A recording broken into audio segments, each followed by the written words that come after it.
America's water superhighway.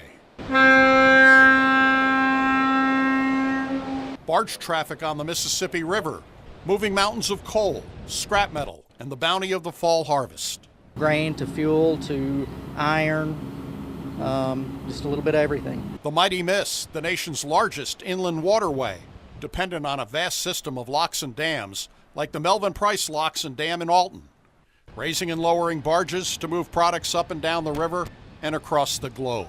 Last year we locked about 67 million tons of cargo through here. These locks and dam are relatively modern. Construction started in 1978. It took 16 years to complete. But nationwide, most of our 239 locks are much older, long past their 50-year design life.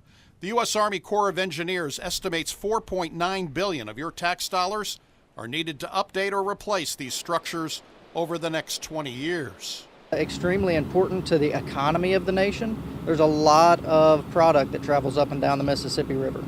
They play an important part for our Illinois agricultural economy. In September alone, more than 3 million tons of farm and food products moved through these locks. 65% of all of the grains that are grown here in the United States come through this navigation system along the Mississippi and Illinois waterways. The problem? Time is money, and 49% of all vessels experience delays.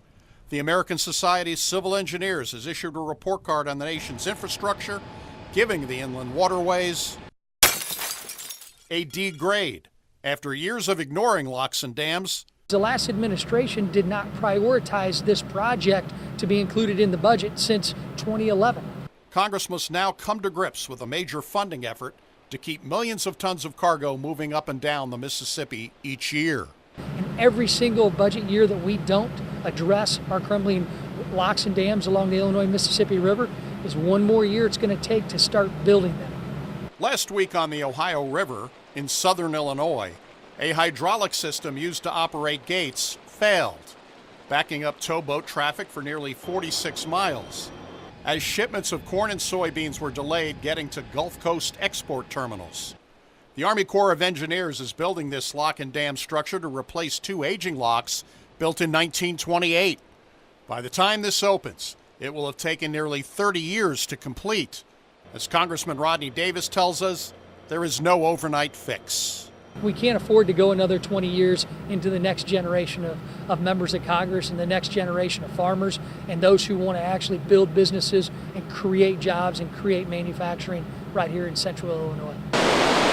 The locks and dam in Alton are in fairly good shape, but Lockmaster Alan Barnes tells me the locks are facing needed repairs. The auxiliary chamber just came out of a 45-day closure where we replaced the electrical operating system. The main chamber will be going into a 65-day closure around January 1 to replace the electrical operating system for that chamber. They were both, original equipment, so we're talking about 22, 25 years old. Congressman Davis tells me a new infrastructure bill will have to pass Congress to improve roads, bridges, and inland waterways. Once that goes down, you don't just put a piece of duct tape on it and get it going the next day. There really isn't a Republican or Democrat way to build infrastructure. There's a right way and there's a wrong way. And we've got to come together, put politics aside, and actually get something done. Imagine if it would be down for months. That would just be very, very detrimental to our local economy. Every day, month, or year of delay, putting the nation's economy in danger.